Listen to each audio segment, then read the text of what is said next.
Assalamualaikum warahmatullahi wabarakatuh.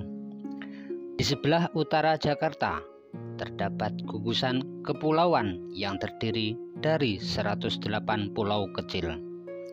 Disebut Kepulauan Seribu.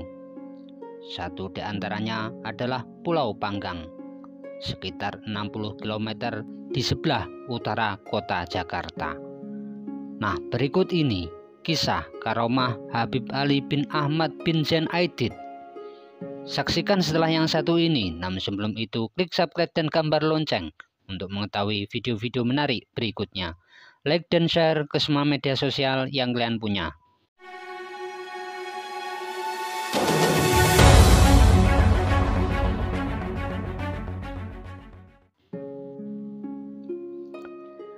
Al-Habib Ali bin Ahmad bin Zain Aidit, yang juga dikenal sebagai Wali Keramat Pulau Panggang.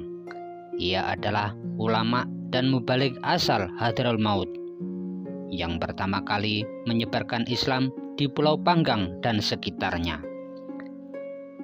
Pada abad ke-18, ia berdatang ke Jawa untuk berdakwah bersama dengan 4 kawannya, yakni Al-Habib Abdullah bin Muhsin Al-Atos Keramat Empang Bogor, Al-Habib Muhammad bin Ahmad Al-Mudor Bondowoso Surabaya, Al-Habib Muhammad bin Idrus Al-Habsyi Ampel Surabaya, dan Al-Habib Salim Al-Atos Malaysia.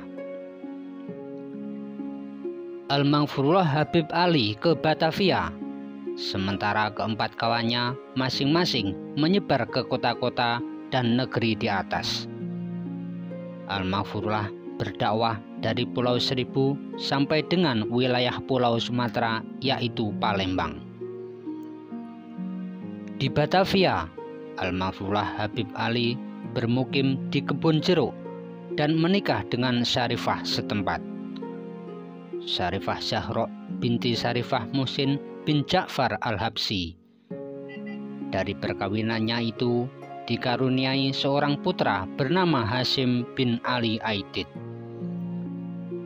Suatu hari, Al-Maghfurullah mendengar kabar di sebelah utara Jakarta ada sebuah pulau yang rawan perampokan dan jauh dari dakwah Islam, yaitu Pulau Panggang. Beberapa waktu kemudian, ia memutuskan untuk mengunjungi pulau tersebut. Sosoknya sangat sederhana, cinta kebersamaan, mencintai fakir miskin dan anak yatim. Bisa dimaklumi jika dakwahnya mudah diterima oleh warga Pulau Panggang dan sekitarnya. Ia mengajar dan berdakwah sampai ke pelosok pulau, bahkan sampai ke Palembang, Singapura, dan Malaka. Karomah lainnya, suatu malam usai berdakwah di Keramat Luar Batang, Penjaringan Jakarta Utara, ia pulang ke Pulau Panggang. Di tengah laut, perahunya dihadang gerombolan perampok. Tapi dengan tenang, Al-Maghfurullah Habib Ali melemparkan sepotong kayu kecil ke tengah laut. Ajaib, kayu itu berubah menjadi karang, dan perahu-perahu perampok itu tersangkut di karang.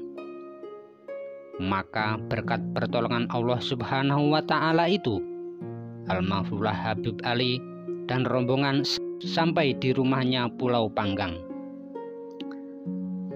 Suatu hari, warga Pulau Panggang diangkut ke Batavia dengan sebuah kapal Belanda, konon untuk dieksekusi. Beberapa perahu kecil berisi penduduk ditarik dengan rantai besi ke arah kapal Belanda yang membuang jauh-jauh dari pantai. Mendengar kabar itu, Al-Maghfurullah Habib Ali menangis, lantas berdoa agar dikabulkan oleh Allah Subhanahu wa Ta'ala.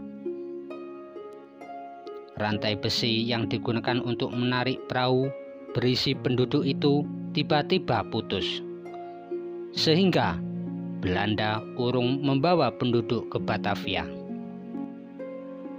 Pada suatu malam, ia mendapat isyarat sebentar lagi ia akan wafat. Ketika itu sebenarnya ia ingin ke Palembang, namun dibatalkan. Dan kepada santrinya ia menyatakan, "Saya tidak jadi ke Palembang." Benar apa yang ia katakan. Keesokan harinya, pada tanggal 20 Zulhijjah 1312 Hijriah atau pada tahun 1892 Masehi, ia wafat dan dimakamkan di sebuah kawasan di ujung timur Pulau Panggang. Sesungguhnya jenazah almarhum akan dibawa ke Batavia untuk diketemukan istri dan anaknya serta dimakamkan di sana. Namun ketika jenazah sudah berada di atas perahu yang sudah berlayar beberapa saat, tiba-tiba tiang layar perahu patah dan perahu terbawa arus kembali ke Pulau Panggang. Hal ini terjadi berturut-turut sampai 3 kali. Akhirnya, penduduk kampung memaknai peristiwa itu sebagai kehendak almarhum dimakamkan di pulau tersebut. Keesokan harinya, setelah almarhumah Habib Ali dimakamkan, beberapa orang dari penduduk Pulau Panggang memberi kabar kepada istrinya Syarifah Zahra binti Syarif Muhsin bin Ja'far Al-Habsyi. Istrinya menjawab, "Ya, saya sudah tahu. Habib Ali tadi telah datang memberi kabar kepada saya tentang meninggalnya dia dan dimakamkan di Pulau Panggang." Al-Habib Ali bin Ahmad bin Zain Aidit adalah seorang ulama yang langka yang berani merintis dakwah di kawasan terpencil dan berhasil. Demikianlah sekilas dari riwayat Al-Habib Ali bin Ahmad bin Zain Aidit.